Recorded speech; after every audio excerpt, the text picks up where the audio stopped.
Spook, Yes. some feedback. Yeah, good. Love the Don't show. we normally do this at the end? No, we're going to do this at the start. People have to watch this episode in reverse. Yeah, why not? Love the show, guys. Language can be a challenge, though. Not letting my daughters listen anymore. His daughters are 58 years old. I don't know. That was from Rory Toll. Hot dog, 75. Swoop Luke doesn't tend to swear if you want someone more family friendly. At the end of the day, though, people swear. Your kids are going to hear it in everyday life. Even if you limit it as much as possible, if they're going to hear it one place or another, you can choose to up in common law, and they end up using it in the wrong context so you can expose them to it. So we're doing a service here. And they become desensitized to it. I grew up around people swearing. I didn't swear much until I was an adult because my parents taught me right for a lot worse things in the world than someone saying some vulgar language. He's talking about Disney, obviously. We never said Carlton last week. Yeah. But, well, look, I think we should be careful now. So, no dropping the C word, which I was guilty of. I'm sorry. So, we need something as a substitute. What would you suggest? Andor? Yeah, that's not going to work. Anything else? No. I'm running out of descriptives. How about, I've forgotten what it is. We've fucking... It's one already. How about we just say John Ralph instead? John Ralph? Yeah. That's an offensive word. He said Okay. you don't use anything vulgar.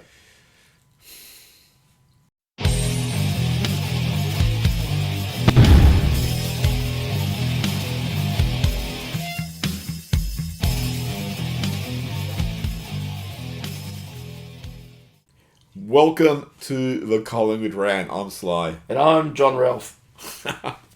You're a John Ralph. I am the John Ralph.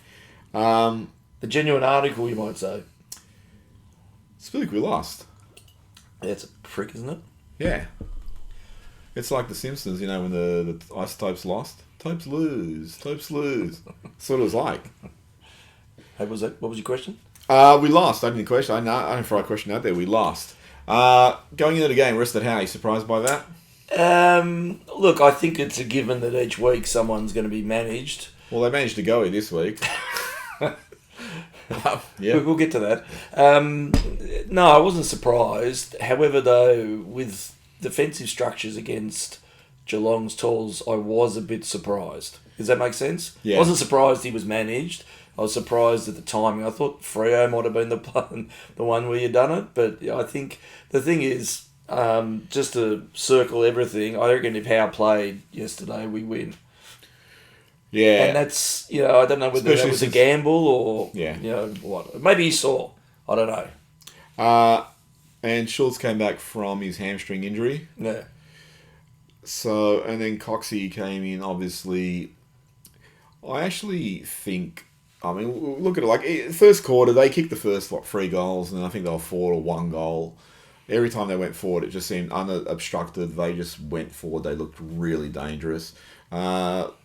Frampton, as much as I do defend him, I think sometimes he's just so opponent conscious, where he's just got to go for the ball. He gets lost trying to track his opponent. He tries to play close too much. Yeah, right. Like, I think his one weapon is sticking the fist around the body. Yeah, he loves to do that as a defender, but probably.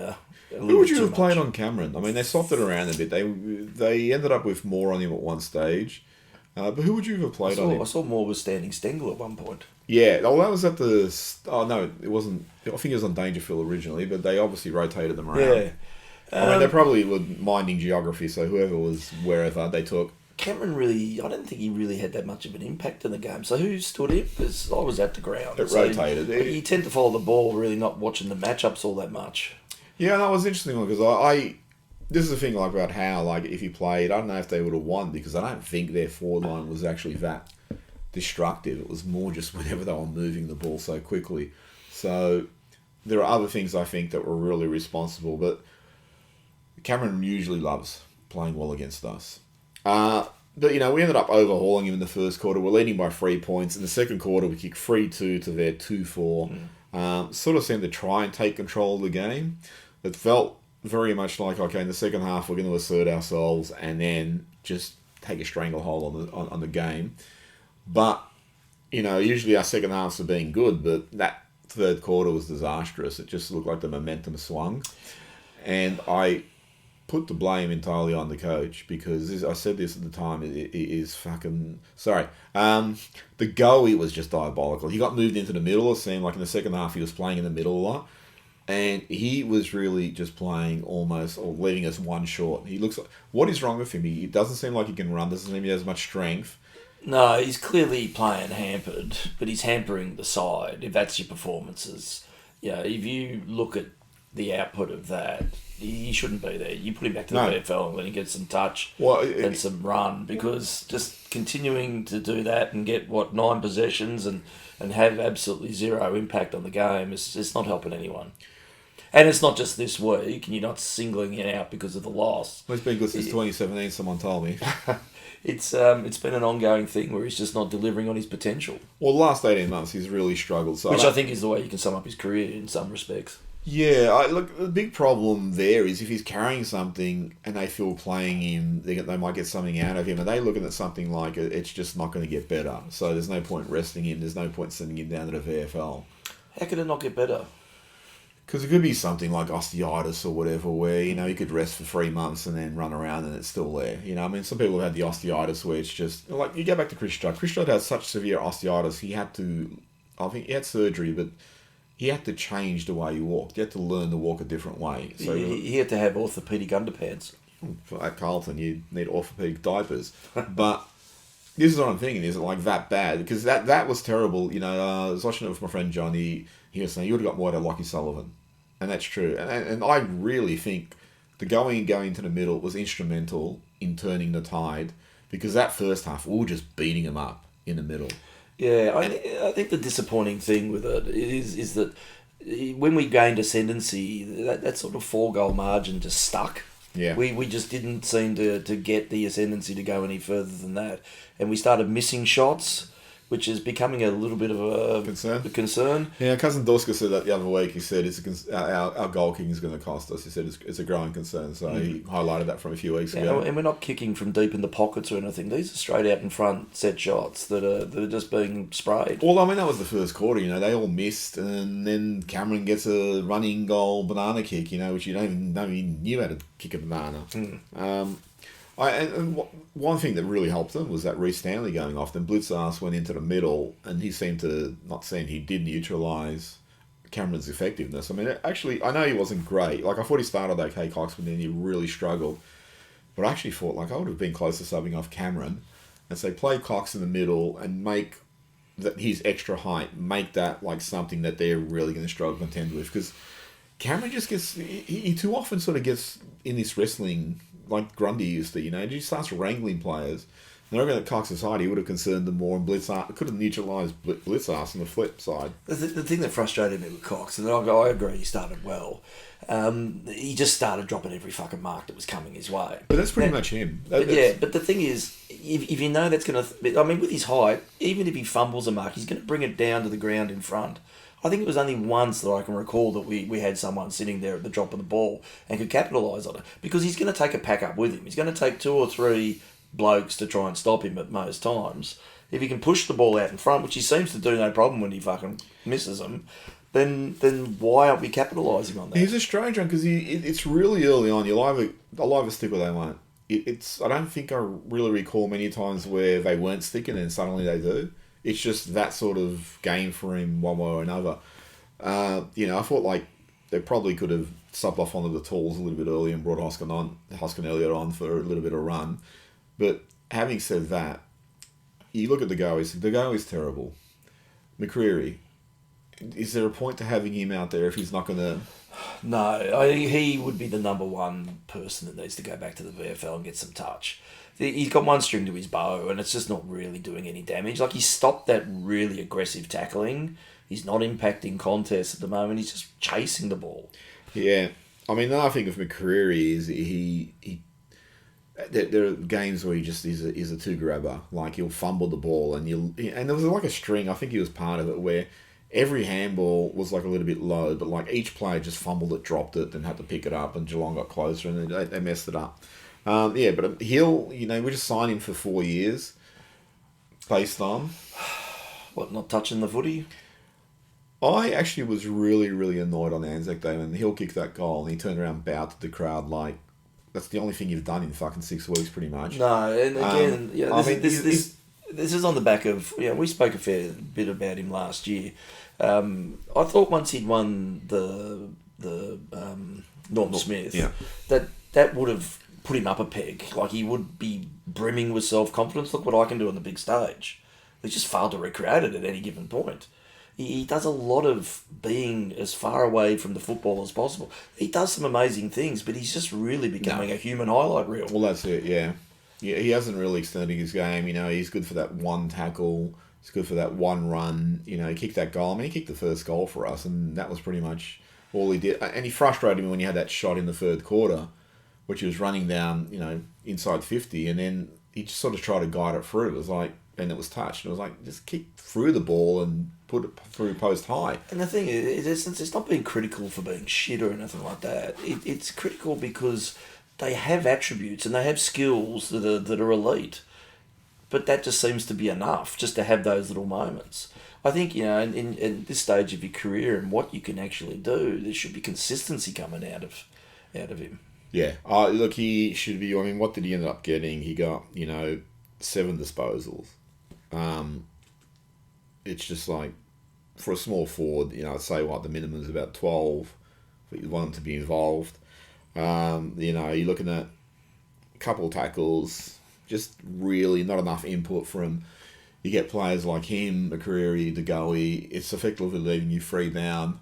I thought Lipinski was not good. I mean, if anyone ever asked me to apologise for Lipinski again, just watch that game. I actually would rather see Hoskin Elliott in Lipinski's role than Lipinski in Lipinski's role. I think at Collingwood we tend to champion players who are great on their day, and then the praise just compensates for weeks of not enough input. And I'm really tired of it. I'm tired of people sort of going, oh, don't be so harsh on our players. Well, if you want to stay at that standard and just accept that, hey, these guys might let you down at some point, like they did against Geelong, let's just keep championing guys. I actually go back to 210, where finally Malthouse, after years of criticism from certain people, was like, you got to get past guys like Target and Lockyer. We know what they can give. What's the next step? They brought in McCaffrey and Blair, and they brought in Ball for O'Brien. I understand that McCaffrey and Blair didn't go on to be world beaters, but at that stage they had the promise of what can they do. And it's frustrating when we just keep pushing these players. Look, I have no problem when they're playing well. They should be in the side. But when they're not, stop giving this shit about, don't be hard on them, or what about this game they played 6 weeks ago, or whatever. It's a form-based merit system, or it should be. The other thing that really pissed me off, 2 things that really pissed me off. Just 2? Yeah, really 2. I know people will point to the umpiring, I'll talk about it a little bit later, but the 2 things I thought, outside of the go, look, people go, the 4 line didn't click. 4 line still kicked 87 points all up. So they kicked 12 goals, 15. So, it was that bad. It could have been better, obviously, by 4 points, but the thing that really annoyed me, and people say about the defence, but their tools didn't really get a hold of us. So, you look at their goals, Manor to Dempsey to Ollie Henry to Neil, Blitzer, Smith, Cameron, who usually loves us, did nothing. Wilshire, Dangerfield and Bowes. So Dangerfield Dangerfield was awesome in the last quarter, but he didn't kick a whole bag of goals. That Neil, this is their other tall forward, he didn't kick a bag of goals. So I thought the midfield, the lack of pressure, the lack of connectivity, and this goes into the other thing I was going to say is, I'm sick, in the game like that, how many times can you just sprint and then just boot it in the air? There was no one lowering eye, or very rarely were players lowering eye. It's just boot and let's hope for a mark. If we don't mark it, then let's just trap it here and keep it here and try and create an opportunity. And how many times they also booted to a pocket? And it was like, well, it's a low percentage shot from there. I'd rather you just kick it in the middle. And there's times it was like, somebody would have the ball and I'd go, let me pass it to someone a little bit straighter out, but 10 metres further. And then that guy just ended up booting it to where the other guy could have booted it originally. It was like, what? How redundant is that? Yeah, no, I mean, they from the ground, you often saw, it was like junior footy almost. You had everybody up behind. Like every time we had an entry, Cats put so many players behind the ball. And clearly, we were spread to try and counter back in, but it didn't really work effectively. Their tactic was working really well, and we kept playing to it.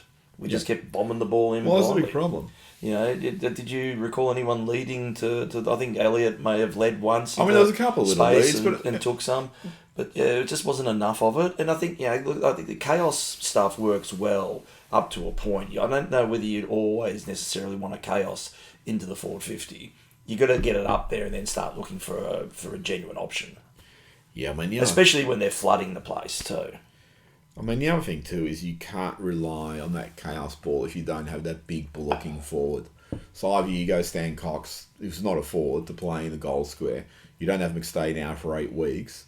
Or you get Mychek to yet again try and punch above his weight against bigger players. Or you get Membry, who's not the right size. Or you bring in Charlie West and murder him really early by putting in that sort of physical pressure on him. I've said this so many times. I'm so sick. Or I don't understand why...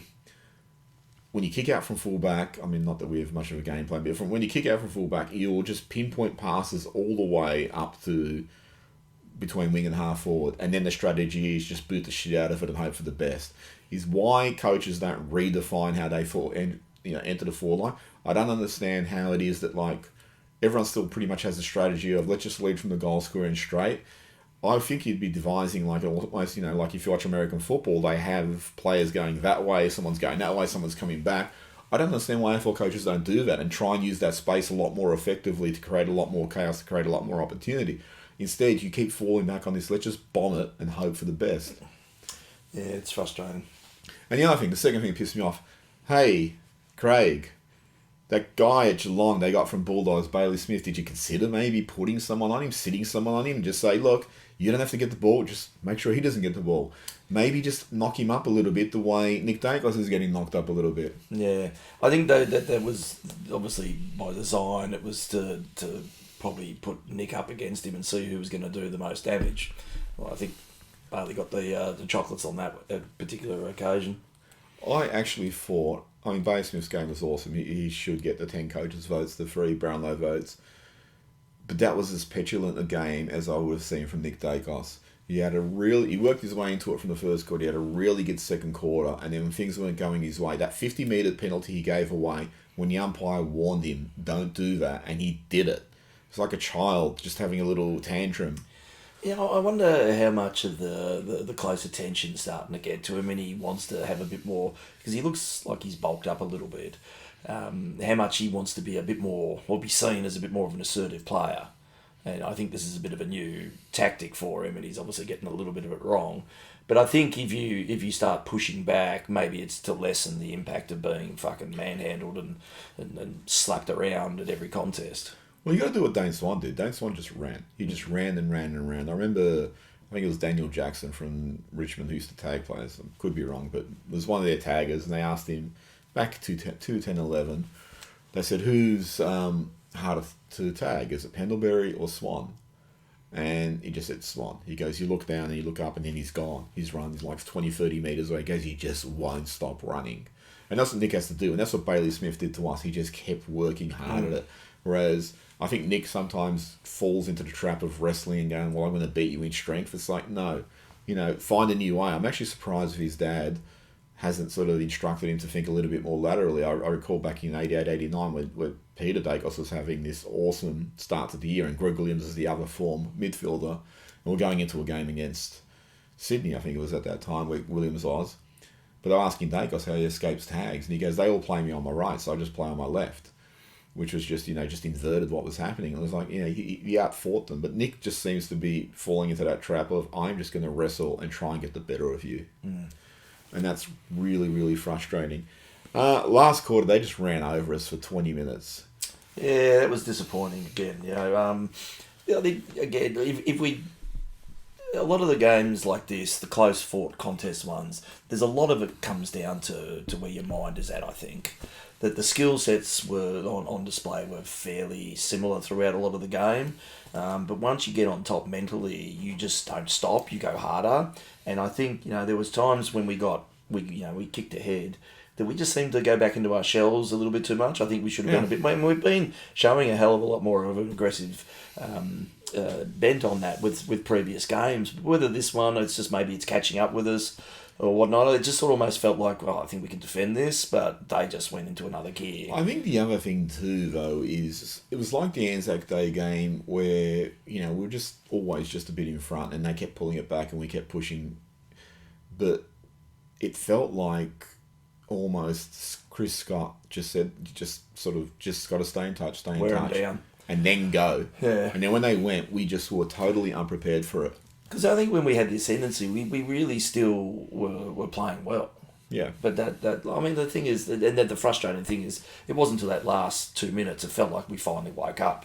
Yeah. And you can, well, you're a goal down, you're 2 goals down, you're 3 goals down. What did it take that third goal to fucking wake you up? I think there was some of the umpiring decisions halted momentum, I think, to an extent. It did a lot. I mean, I don't want to blame the umpiring. But but I'm saying it did break that. No, I agree. Connection. That's what I'm saying. Yeah. I was going to say, I don't want to blame the umpiring. The umpiring was a total John Ralph. It was I was actually surprised post game. David King said one man stood between Collingwood and victory, and he goes, "It was actually 5, and 4 of them were in green." And then he went on for 90 seconds about how Collingwood or Geelong got 14 of the last 18 frees. Now, for a commentator who actually tipped Geelong for that game to go on for 2 minutes about that, which probably is, indicative or an indictment on how bad the umpiring actually was. Now, the thing is, you can't control it, so it's bad luck. The things you can control are like your forward entries, is your midfield, controlling or trying to shut down Bailey Smith, getting your defensive structures right. I mean, I know it was the first game back after a week out, but Darcy Moore, geez, some of the things, he tapped that ball back. Oh, that was shocking. To a Geelong player, directly to a Geelong player. There was a couple of passages he just looked like he had brain farts. Yeah. There were times he should have driven the ball straight into the midfield and he's gone sideways. You're thinking, what's to be gained there? I think there was one where it was chopped off and you're thinking that's just stupid mistakes. Yeah. And those mistakes, I think his cock-ups led to about, I'd say, 2 or 3 goals that would leak through. And look, you can be rusty and that. Maybe his hearing's still cactus. You just don't know. Well, I mean, but he wasn't the only one, so I don't want to single him out. But it was it was funny because we were talking about Josh Dacos, how good he's been this year because he's really just played straight. He's played right down the tunnel. And then he kicked it inboard, turned it over, they kicked the goal. Dan Houston early on tried to pick out one Collingwood player between 4 players and went back inboard. I can never fathom that. Why you look up the field and you think that's the best option? And that was he did it a couple of weeks ago. And again, the guy Johnny I watch it with, he just goes, "So that's your get out of jail card, is it? That's the kick you're going to take." That's totally right. It's such a low percentage kick. I mean, remember, Dan McStay did it twice, and then it's. I know they want to be attacking, but that sometimes it's just prudence. I mean, going on Houston's. I know he's still early in his career at Collingwood, but geez. He hasn't had much of an input. It's been very uninspiring. As I said, look, I'm giving him to about June, so he's got another month to click, but he's just not doing anything much. If he was, let's say, if you had Noble there and Markov playing the way he did in 23, and Houston wasn't to name, I don't think he'd be in the side. No, and at the moment you think Noble would be a better option. He would be doing more damage. But I think it's getting used still to well, it goes both ways. Getting used to our structure and system and then getting used to him as well. He's doing that little party piece. He loves to creep forward and kick 1 goal a game or something. Yeah. Other than that, his performances are pretty forgettable. He's having there's no wow moment. And I think when we got him, I was expecting quite a few wow moments. I was expecting someone a bit more Jimmy Clement-like. Ned Long, probably a little bit quieter, still did some good stuff. He works hard inside, and that's irreplaceable at the moment because we don't really have anyone else to do it. His tackle count, I believe, was high. He finished with 9 tackles with it. Yeah, so he is having an impact. Did he kick a goal? I think he kicked 1, didn't he? Yeah, if I can find it. No, he kicked nothing. So he finished with about 20 odd possessions? He finished with 19 or 18. Yeah. Yep. I mean, he's still, how many games he played now? It's still, I actually do wonder, because he's a young player in terms of games he's played. So I do wonder if at some point they just actually spell him and try and take a bit of the pressure off. Mitchell came back. Well, I think, if you believe what you read, he's still at least 3 or 4 weeks away. So Well, he hasn't played for 18 months. So. it wouldn't be a bad thing to get Long through the next month and then give him a week or two out. I mean, the other one too, and I thought he was one of our best players as Perryman. I thought Perryman was really solid. Yeah, it was nothing spectacular, but he just didn't make any mistakes. I thought he was good. Perryman, I think, like it seemed they got him to play inside the midfield, but Long's displaced him. But I wouldn't mind, hey, go put him in the middle. Like, I would have rather seen Perryman in the middle than the goalie. I would have rather, McRae changed it up and been said, well, you know what, the goalie, I'm just going to put you one out at 4-4. That's going to be your get out of jail card for the next 20 minutes. Do something, but he could have been the one that they subbed also. Jack Crisp. I mean, you're always going to talk about that end. Yeah, I didn't really expect him to kick it. I actually surprised at how quickly he sort of rushed it. I think whether he must have thought that if I stand around too long thinking about it, I'm going to find a way to miss. Because the thing is, like, I think, we were talking about it at the time, is like there was no one better that you'd want to be with that ball at the end. You reckon? Elliot, yeah. Oh, well, yeah. Yeah. But I think... And the goalie when he's fit. Is Elliot competent just on the 50, 55? That's the concern, is like his range is a little bit strange. Crisps is good, and I think that's where he got the slight nod. But, it was just not the fairy tale ending. It would have been an amazing finish if he goaled, and right, I'll get back. No, Okay. we'll go to it. I don't know why breaking that consecutive games record became too much of a focal thing about it. Yeah. It's just a thing. It doesn't win you any more games or less. No. Like, it's a great, achievement to play that many consecutive games. This is something you necessarily need to celebrate. Yeah, I wouldn't think so. Not to that extent. It's not like playing, the 400 or whatever, where there are the milestones. Because I saw he got chaired off. And there was some comments on X about, there was a picture of him being chaired off and there was no Geelong players around. Like, that was a bad thing. I thought, why would you celebrate? Something, milestone games are one things, they're achievements. I guess it's a milestone of sorts, but it's not one that anyone else is likely to do in the next week or two or anything like that. It's just one of the things where I think you just acknowledge it and get on would have been the better way to deal with it. Yeah, I agree. I mean, there's a school of thought that as he neared that milestone, his application began to be a little bit more about self-preservation. Do you have any investment in that? Oh, possibly. I mean, the thing is getting older and his impact is going to lessen no matter what anyway, so... Because I thought otherwise he wasn't bad, but he wasn't great. No, but I think that's how you could sum up his year, really, couldn't you?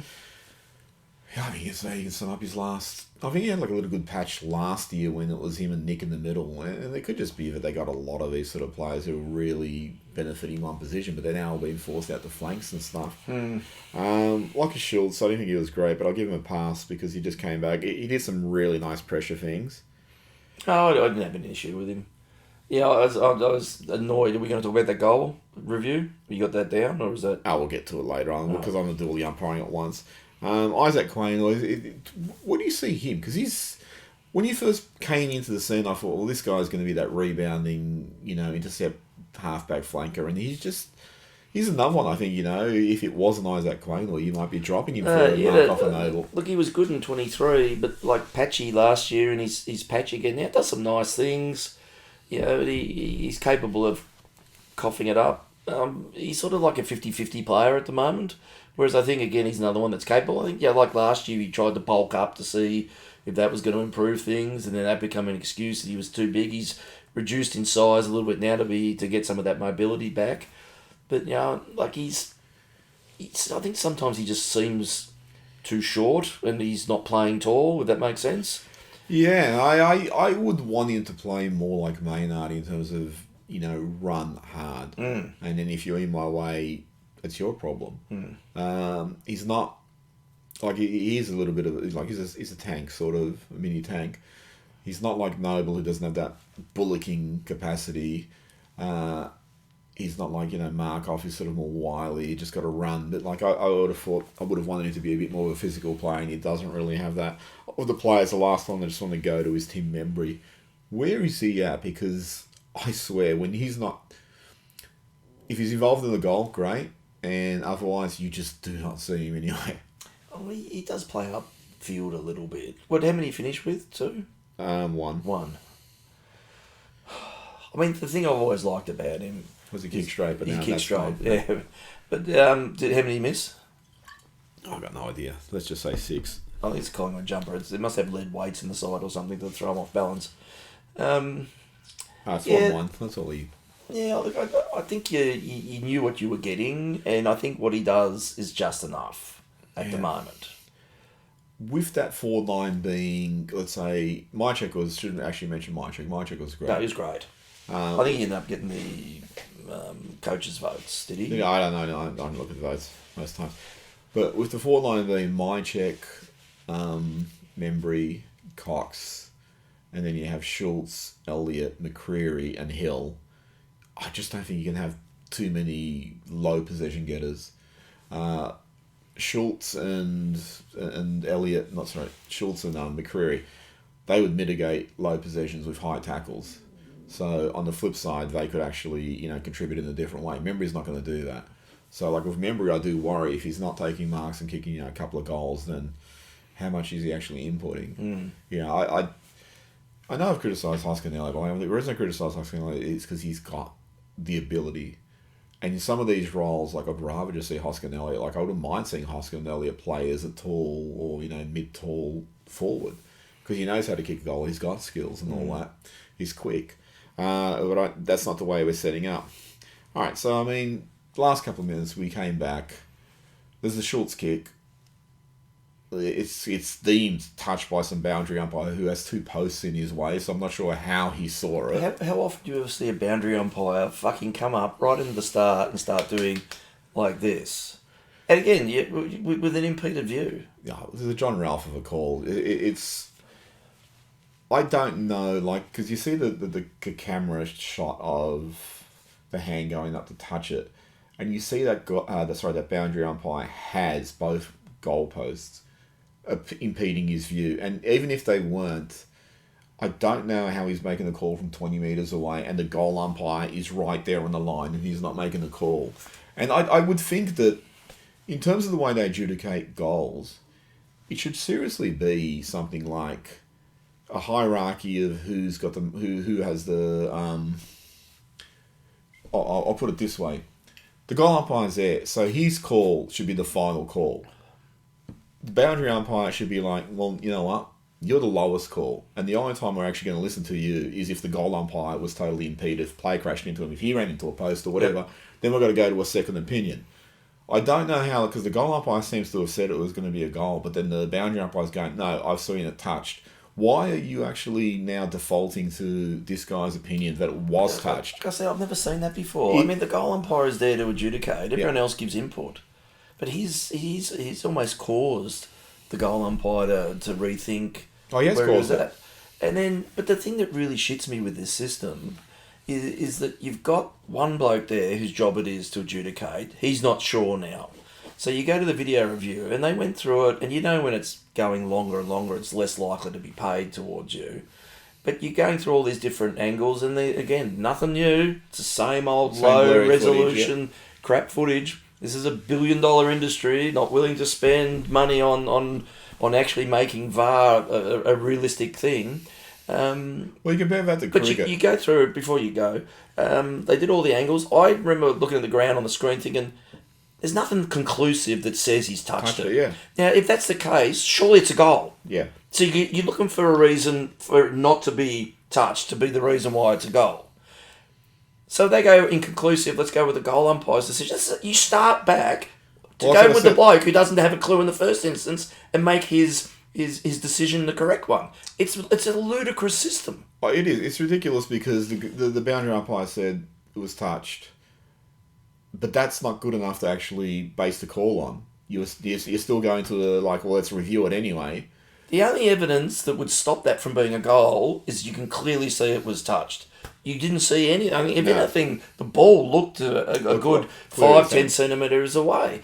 And you're looking at it going, well, it's me, it's not inclusive. So it's good. You really probably got to go with the weight of the numbers and say, look, it was probably a goal. Yeah. It's just ridiculous. And then who was it that touched it? Who reckons he touched it? Was it Blackhouse or Blitzarce or something like that? He said afterwards in the interview, he touched it. So that's it. It's case put to bed. What was he going to say? Oh, nah, got you all. I didn't touch it. Well, interesting thing too, like I recall Stephen Silvani when he was on Open Mic when Mike Sheen was doing the interviews. Mike Sheen certainly was the prototype John Ralph. But he was talking about the 1993 grand final when Michael Long kicked it and Silvani dived to try and touch it and it went over his head. And he was begging with there's that iconic footage of him begging with the goal umpire saying, I touched it. And Sheen asked Silvani, did you touch it? And Silvani goes, yeah, I did. He goes, I touched it. He goes, but look, there's been ones I've touched in the past and they've been paid goals, and there's been ones I haven't touched and they've been paid points. So he goes, it's sort of like, it's an imprecise thing. As he said, I think it's ridiculous. There was no clear indication that anyone touched it, and the boundary umpire who's in the, I don't know what you'd call it, like a impeded position, a compromised position, has got the overruling call on a guy who's right there on the line. That, if you're going to that as your arbitration, you should actually sack that goal umpire, because it should be, mate, you're right there. How did you not see it one way or another? It's one of the more staggering things I'd seen. And again, and not that it caused us to lose, but it broke that momentum. We were, what were we then? I don't know. Yeah, it was 83 to 90 or something like that, or was it? They were a bit more. I can't remember what it was in the replay, but it would have put us a goal in. We would have maybe had a clearer headspace and another run at it. You just don't know. It comes down to those sliding door moments. Well, that's the thing. I mean, if that went through there, if that point changes, there's no guarantee. Look, we could have got that goal. They could have gone up the other end and kicked the next three. You just don't know. Yeah. But it still frustrates, and it's not so much the missed goal or anything like that. It's that process that they employ, that they've failed every year to improve. And remember, like, we got fucking dudded with that Snicko thing. Have you ever seen that make an appearance at any other game since? No, what I was going to say before is you look at cricket, when they start introducing technology, they just kept improving it. I mean, some of their processes are a little bit dicey. I recall Ian Chappell saying the third umpire should have been brought in just for the howlers to correct those, but like they've got that challenge system now. But like, if the team doesn't like the decision, they can go challenge it. You look at tennis, they've improved technology to the point they've removed the humans from the process. So they've evolved it, but with football, you've stayed at the same level for how long, using the same shitty technology, with the same complaints from everyone, like not just from punters like us, but from commentators, media, and all that, and no one has done anything. Look, yeah, we obviously I go to a lot of basketball games with juniors and stuff, and there's a lot of parents that have these flashy little cameras or clubs that have them, and they go on a big stand, and their job is it motion tracks the ball and moves and just follows the ball throughout the whole game. Surely 2 of those on the goalpost would be an immediate improvement. For it to watch the ball coming in, track, and go to the point where it's over the line. And then you've got a different view of the ball coming in obviously with the current cameras that they've got there as well, which should be ultra high definition and capable of slowing things down to without being stuttering. Well, they're still using VHS, it looks like. The thing, I don't know if it's possible, but I can't see why it wouldn't be, is surely the right technology is the hotspot from the cricket to show if there's been a connection between hand and football. I mean, you look at the cricket, the cricket picks up the faintest touch where it shows up as like a white spot, thus the name hotspot, on a bat or whatever the case is. How is that not translatable to football? And that way you can clearly, definitively see if someone's touched it, or whether it's gone, there's been space between the hand or whatever the case and the football. I mean, it's like we were talking about that Snicko too. That surely would be the best use of that technology too, that hotspot. I mean, that Snicko in that case, how do you know that the ball just being so close to the post hasn't caused a reverberation that the technology has picked up? Again, in the cricket, they go through various models to, they go, well, that's what this has shown us. Let's see what else this shows us, and so on. But football is just that one blurry image. That's all it is. And that's all it's ever been. Yeah, there was a bit of footage of JFK getting his head blown off, and that was like 50 years ago. Maybe they should hire Zapruder to come in and redesign these cameras. He seemed to know what he was doing. Bobby Hill decision, the tripping. I mean, we saw it in was a Richmond game? Yeah, I mean, at the time, watching it from a distance at the ground, I thought he got him holding the ball. Yeah, and he's hit him. The thing is, he's tackled him around the hips. The guy is naturally going to fall, so naturally his hands are going to slide down. So it looks like a trip. You could argue either way, probably. Yeah, you could go either way. However, today there was an incident between Sicily and one of the 17,000 Riolis that play football. I think it was Rioli. He's chased him. Exactly the same thing. Grabbed around the hips, tripped him. He ends up with a free. They remonstrate against Sicily. He ends up with a 50 and a goal. And you're looking at going, these two things are identical. One was paid as a trip. One was paid holding the ball, and then the bonus was the 50.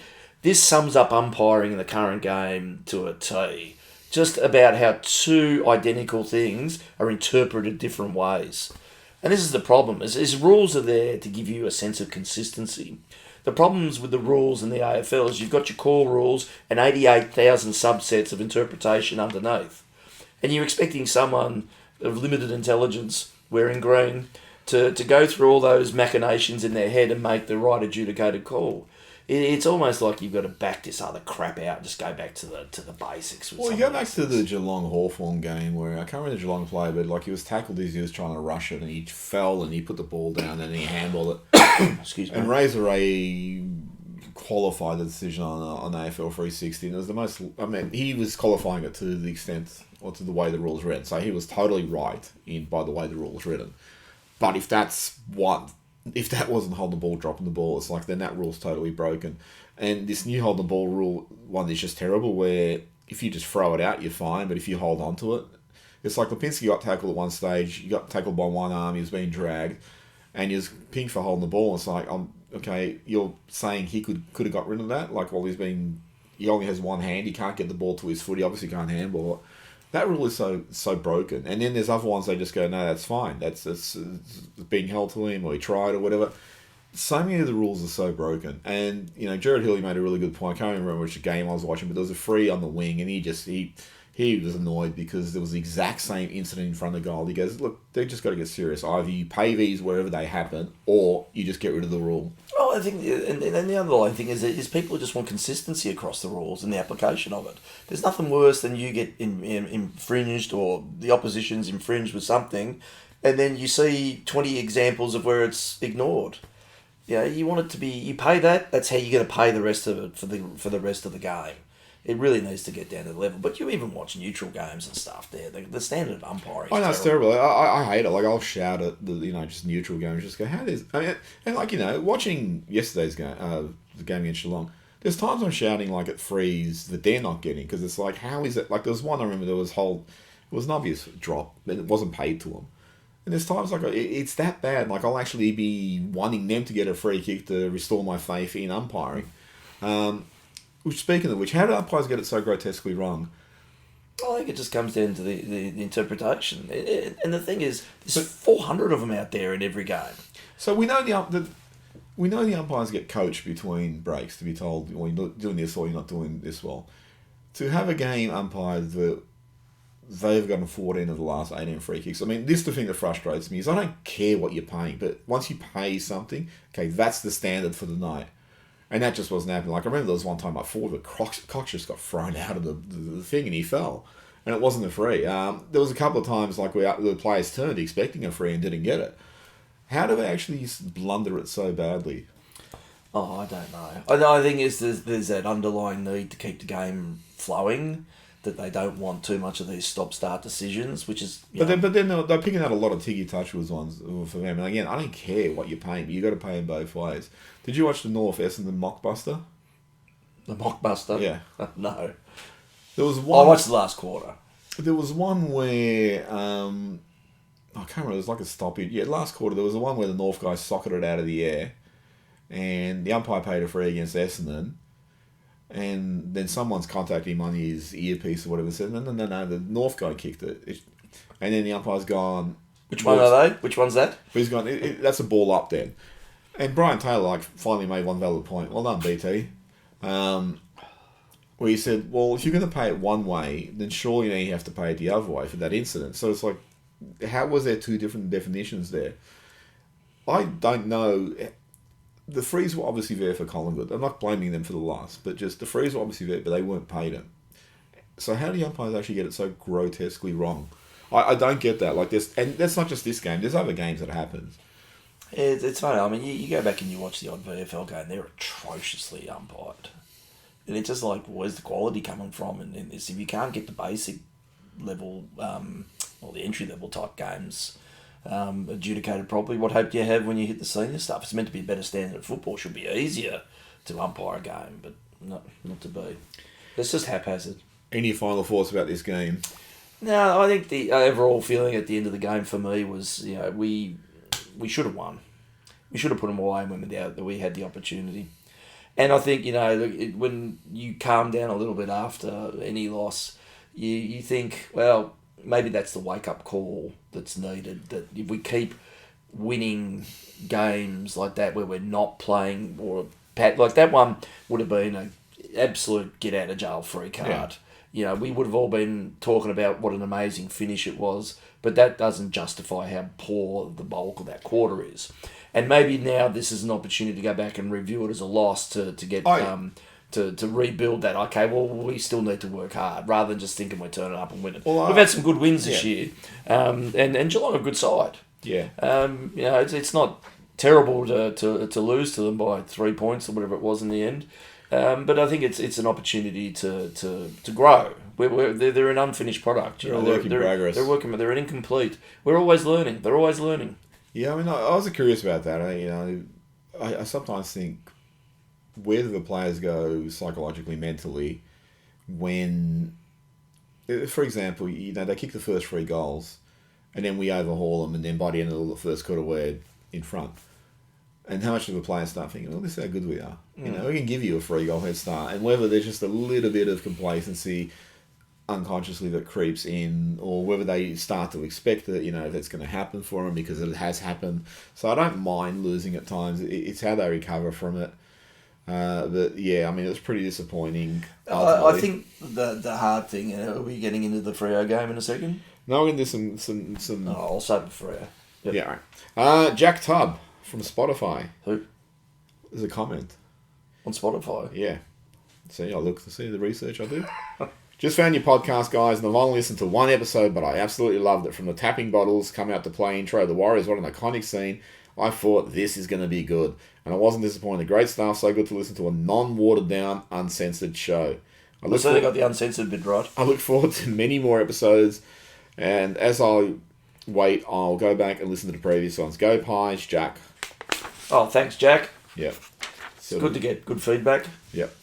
Do we know Jack? No. Have we paid him? Yeah. Are you Jack? With all his wealth, yes. I put money out there. Which trading card you want, mate? We got swapsies. Sergio Montoro from X. Nice work, Jans. Our forward struggled. This is Essendon. Hillmycheck McStay, Membry played a good first half. Only let created havoc and led well all day. Not sure McStay is the answer, but for the pinch hit ruckman role, I think Cox would have been a better option. Tay D1, Warriors reference brilliant. One of my favourite movies. Eastone Teacher 33. Warriors, Hot Pies. Johnny Ayres, it's pleasing to see that we're in the top 4 and 2 wins clear of 5th. Thanks, Jack. Johnny, sorry. Hopefully we can maintain or even increase the gap. Your powers. Okay, this is an interesting one. This is why I'm going to go for the comments. Ashen Prison. Bit surprised by this rant. My test had us the better team. 27 scoring shots to 16. I thought we had more of the ball and were better with it. Checked the stats and statistically at least we were. Was a good wet weather game. Won the territory battle. The Bombers had their 10-15 minute good patch. But our class and experience went out. Great show as always. Sorry, Spook. No Taslado numbers. Dennis. Good show, boys. How about the umpires? I love the Bombers, didn't they? And then this one. Elliot was brilliant. Second half, 5 goals. Didn't have many goal kickers. Digsby. Lipinski's a shocker. See, there's someone else with that opinion. Michael. Ed Allen did play a full game. The 2s last against Brisbane the day after he was subbing the seniors. A bit hard to stake a claim when you're given 10 minutes here and 15 minutes there. Totally agree. Mm-hmm. Would you give him some full games in against some of the younger sides? Allen. Oh, definitely. Not Michael. Allen. Definitely. And the same with West. but it's now all going to come down to what our win-loss ratio is, because we'll be in that we need to qualify mindset before we move into that next phase. And I don't know whether you're going to risk too much. However, we'll get to that. Optimaxis. Who? Optimaxis. Who's Optimaxis? From Spartacus. Is that an Echo Unlimited t-shirt? So that would be you, that wouldn't be me. Yeah. We're the height of fashion, as you can tell on the Rant. You should come and see our clothing podcast. It's a good one. No. David Hatley. Remember David Hatley. It sounds like a wanker. Remember Bucks was tagged and targeted from game 1 in 1993. Yeah, but that was by you. Michael, hold on. I'm a long-time listener, and I usually agree with your thoughts, but you're getting a lot wrong today. Sidey was never a great player in the Buckley. How about his best year, 2018? I don't actually think it was his best year. Second in the Brownlow. Gary Ayres medalist. Did he also win the Copeland? I've said this before. I think he's a good player, Sidebottom on the Buckley. I don't think he was a great player. And, I think the thing with Buckley is they were, they're just a heavily over-regimented side who had a lot of the flair coached out of them. The amount of times where I'd see Sidebottom stream down the wing, looking really dangerous, stop, prop, turn, and kick it 20 metres backwards to some sideways. And not he was the only one. No. And I think, if you, and Jack will confirm this when he goes back through our previous podcasts, we were talking at that era that, under the Buckley era, there was just really not many that improved. Well, there's a few that went backwards. Yeah, they just went out, and on 18 they performed, but, it was that sliding scale. 18 year was an aberration. And the decline of performances. And I think that the list pretty much felt stagnant. Well, you look at sorry, Bucks, I love you as a player, but as a coach, Cloak went backwards. I don't think Swan was ever as good under Buckley as he was under Malthouse. Heater wasn't as good and then left and won all Australians elsewhere, or got selected for all Australians elsewhere. I thought Pendlebury was great, but Pendlebury, you can tell he's the guy that was going to succeed regardless. Just the way Buckley did when he was under Tony Shaw, he just kept getting better. But the bulk of players really weren't improving. There was a few Maynard who slowly sort of got somewhere. But the guys I look at, I've had this argument constantly. People like Blair and McCaffin, I don't think they were world beaters. But for example, let's look at Blair. Under Malthouse in 2011, he kicked 27 goals or something. He never got close to that under Buckley. And Buckley used him a lot. And there was times I remember Blair would do things, and then he would just turn around, again, sideways kick. It was always team first. Whereas under McRae, this is a Sidebottom I wanted to see for 10 years. This guy who would just make things... he's destructive now. And I don't think he was ever that under Buckley. He was good. I don't think he was destructive. Is he going to explode? Johnny Ayres, in defence of us, he won back-to-back Copelands in 2017-18, although I think it's fair to say that he lost his spark under Buckley and became reinvigorated when McRae took over. Yep. Is Stone Teacher 33. You guys are still my all-time favourite pie show. So that's it for the comments. Oh, it's nice to finish on a high. Yep. We're still a work in progress. That's it, but not the complete product. No. Fremantle. Yes. Thursday night game. Traditional Thursday night clash. Yeah, short term. Fremantle... good fixturing AFL. Fremantle got embarrassed against St Kilda, just as Geelong got embarrassed against Carlton. Perfect timing. Are they that shit, or are they going to try and I actually... correct that perception this week? Not that I've watched Fremantle a lot, but because Longmuir was an assistant coach at Collingwood, he seemed to get it right that first... I think it was the first or second year as coach, where... they did the Buckley thing of kick, and then go for it. And he had a balance. He had a good balance of when you controlled it, when you went for it. But Collingwood did on the Buckley, and particularly that last year, the Buckley only coached half a year, they've sort of fallen into that trap of kick, and no one wants to take the risk. And they just move the ball so slowly. They, lost all their flair. They've lost all their adventure. And they're another one that's probably close to, you'd think that Longmuir would probably be leading the potential coaches to lose the job. And apparently, he's a really good coach, but that game plan, I don't know if they're so mired in the way it works that whether they can actually find their way out of it. I mean, I could be totally wrong. But you look at the games they've lost. They got smashed by St Kilda, and they lost to Melbourne. And we've seen how good Melbourne's really going, so they've really looked far from convincing. They smashed West Coast, but who hasn't, outside of Essendon? So, what do you think? Is it a danger game? Or It's a danger game now, and I'll get to the reason why. So I believe there was a VFL game on that morning on Saturday. We got smashed, but they took about 5 out and managed them, which clearly probably means I reckon the intent was we should account for Geelong. We're going to take this opportunity to play a bit of a risk with the Freo game. It's a short turnaround, older bodies. We're going to debut a number of blokes over there, and we probably would have been happy to maybe not necessarily win that one. And then you point to the reasons why. Now losing this, it becomes a little bit more important to win over there now. So I don't know whether we're going to go for 5 wholesale changes or not. I think we probably with the travel and Hal will come back, so he'll be definitely. Well, yeah. Well, at least he'll be fresh. But I think there'll be a couple that are managed that won't be taken over, and it'll be an opportunity to try some newbies. I think you persevere with Cox, or do you even spell Cameron and give Cox the game? Wouldn't be a bad idea. I mean, they got who's the ruck and Darcy and the ex-Melbourne Luke Jackson. Is he playing for it? He was injured. Is he? I don't know. It's Fremantle. I don't look at them. Yeah, maybe we'll watch with Luke's show. We'll see. He'll have the teams out. Does he swear? No, he's not John Ralphs like we are. Is he a little short for a stormtrooper? Yeah. So, who else would you potentially spell? Would you give someone like Sidebottom? I think it'd be Sidebottom or Pendles. I think Sidey's probably due for one. But at the moment, though, he's playing good football. And you'd probably, with the likes of Pendlebury, he's got a few more years behind him and knows his body well. He's the one who probably benefits more. Sidey's fairly durable. See you, Sidey. It's good knowing you, man. Right there, he slipped on the banana peel at home. His wife's looking, going, "What happened?" He goes, "I don't know. Just the ground just went out of me." It's like I heard a million voices cry out and was suddenly silenced. Is he going to call for the airline steward and hit the seat ejector button on the flight over? Yeah, I think he's probably, whether you want to mess with his form at the moment, I guess he'd be the best one to answer that. Well, Howard's doing well and they messed that. Yeah, well, so, I mean, but I think they'll naturally be, like, so who are the guys resting? I know Hayes and I think West I just screwed it up, yeah. Alan was another one. Alan, I think it'd be a definite come in, surely. Maybe they might rest long for this one. If he's feeling sore, because it has, and not that it's necessarily been lack of performance or anything like that, but he may just be genuinely, it's his first run at a couple of consecutive games. Football, yeah. He could be, it could be just general soreness. So yeah, look, I think there'll be at least maybe 3 or 4 changes going over. Hopefully, we come back with a win. Yeah, I think we'll smash them.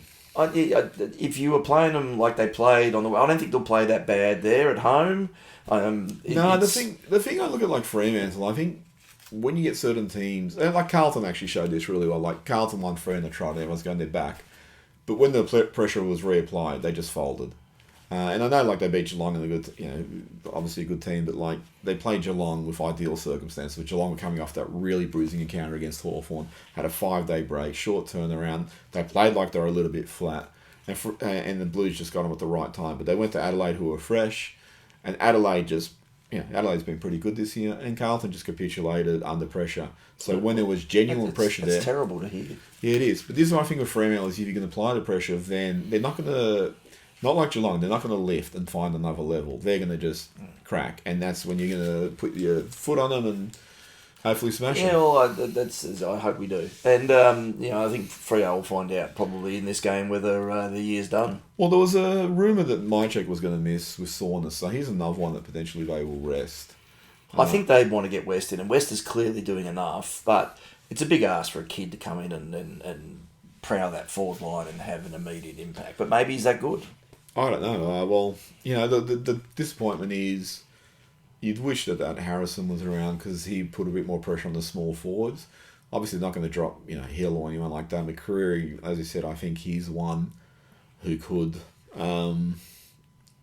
benefit from a spell in the VFL. The other ones, Husker and Elliott, like, I'll play him as a forward. I'll play him as a full forward. I actually think he'd do all right. This week you may see that because I don't think he certainly won't be sub again. Yeah. Tip? Freo by 10 goals. I'll tip Collingwood by 35 points. One of us will be wrong. We could both be wrong still. Any final thoughts? Nah, because if I hit that phone, we're going to win. Okay. Well, Well, it moved.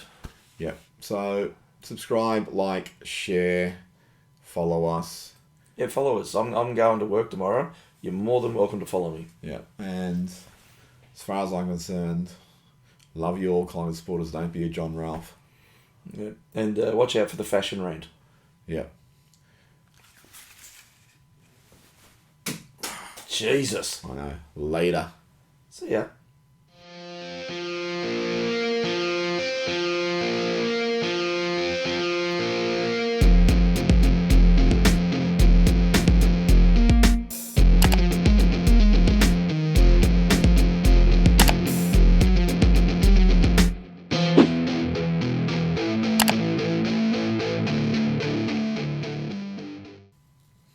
That's it. We're not filming that again. You just bombed it. I couldn't remember whether you were going to go run with the Ralph word or... You say all the stupid things. Yeah, so you're just happy you leave it. I don't know, what do you reckon? Nah, just leave it. Fuck it. Are we not actually not swearing? Oh, we'll see. So we tried?